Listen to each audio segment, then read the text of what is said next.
Hi hello नमस्कार, श्री स्वामी समर्थ. सोनल ब्लॉग्सच्या आजच्या आपल्या नवीन एका व्हिडिओमध्ये मी सोनल तुम्हा सगळ्यांचं अगदी मनापासून स्वागत करते. तर व्हिडिओच्या थंबनेलवरून तुम्हाला कळालं असेल की आजचा व्हिडिओ हा गेनमाळ स्पेशल आहे. म्हणजेच माझ्या आईच्या घरी आईचा गेनमाळ सोहळा झाला.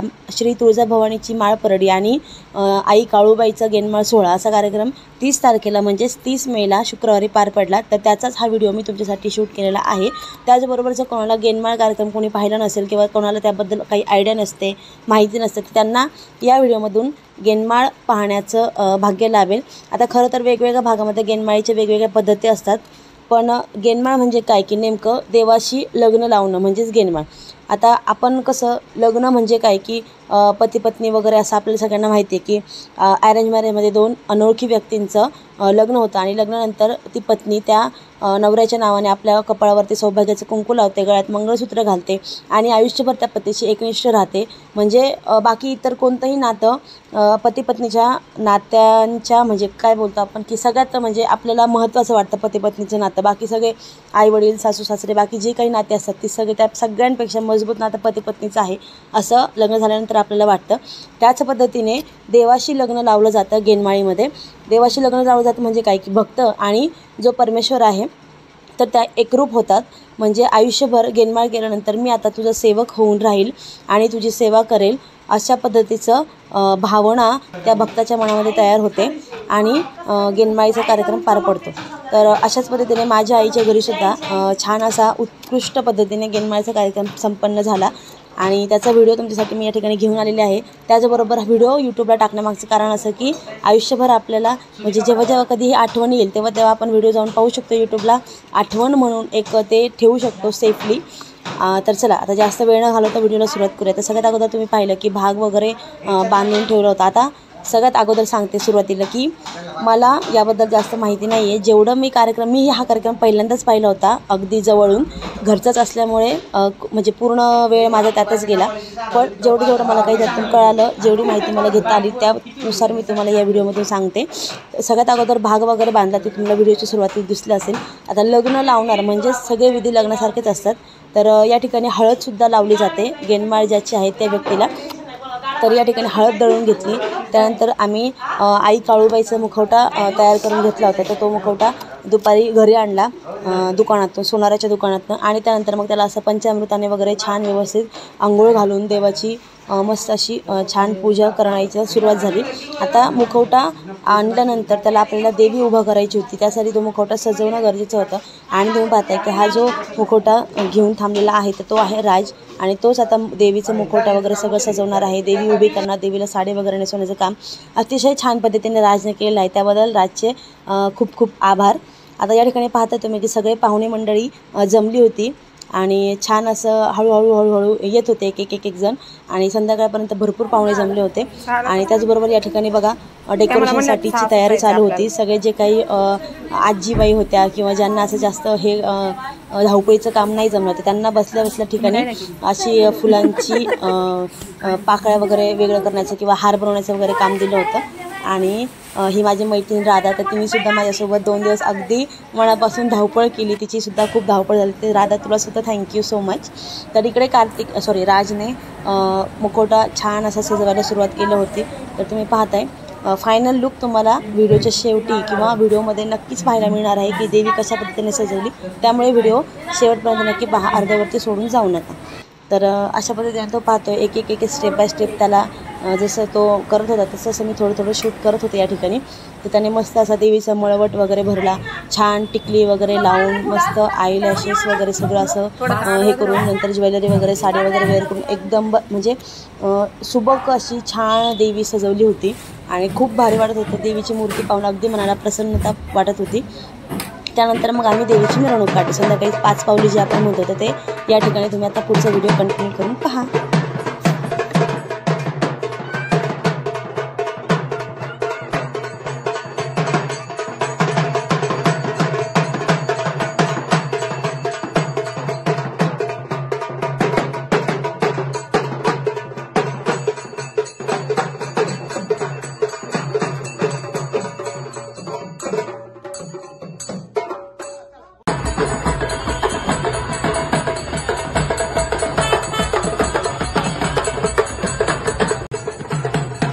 तर अशा पद्धतीने घरापासून गावातलं जे काळूबाईचं मंदिर होतं त्या मंदिरापर्यंत देवीची छान मिरवणूक काढली आणि त्या ठिकाणी 5 पावलीचा कार्यक्रम संपन्न झाला.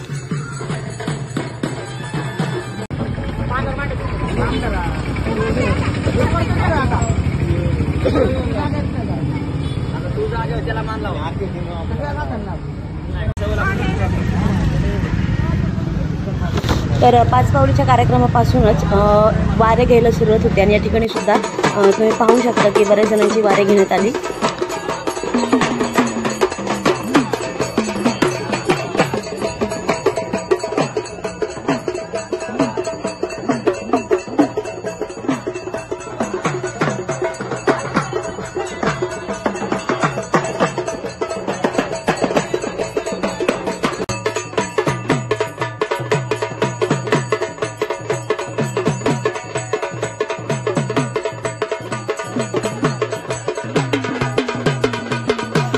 तर 5 पावलाची मिरवणूक झाल्यानंतर देवीचं छान स्वागत करून देवीला असं घरामध्ये आणण्यात आलं आणि देवीची छान आनंदाने घरामध्ये एंट्री झाली, आगमन झालं आणि सगळे एकदम खूप आनंदात होते, छान वाटत होतं. आणि देवीचं फायनल लुक तुम्ही पाहू शकता. या ठिकाणी मस्त अशी राजने देवी सजवली होती आणि देवीचं रूप अगदी खुललं होतं, मनमोहक दिसत होतं. आता सगळ्यांना माहिती आहे की आपल्या आयुष्यामध्ये गुरुचं स्थान हे अतिशय महत्त्वाचं असतं. आपण जन्मल्यापासून सदैव गुरुच्या सेवेत असतो.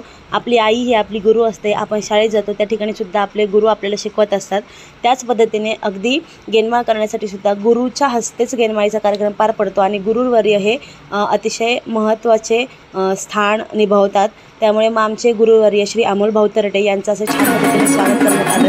तर तुम्ही पाहू शकता ते आल्यानंतर 5 पावलीचा कार्यक्रम झाला आणि त्यानंतर त्यांनी पुन्हा एंट्री केली. तर त्यावेळी त्यांचं मस्त छान असं पाय वगैरे धुवून त्यांना ओवाळून वगैरे छान असं त्यांचं स्वागत करण्यात आलं आणि त्यांनी अतिशय उत्तम पद्धतीने सगळा कार्यक्रम पार पाडला.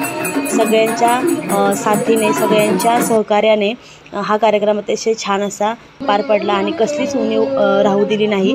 त्याबद्दल अमोल भाऊ तुमचे देखील मनापासून आभार.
समजेल लक्ष द्या बरं का.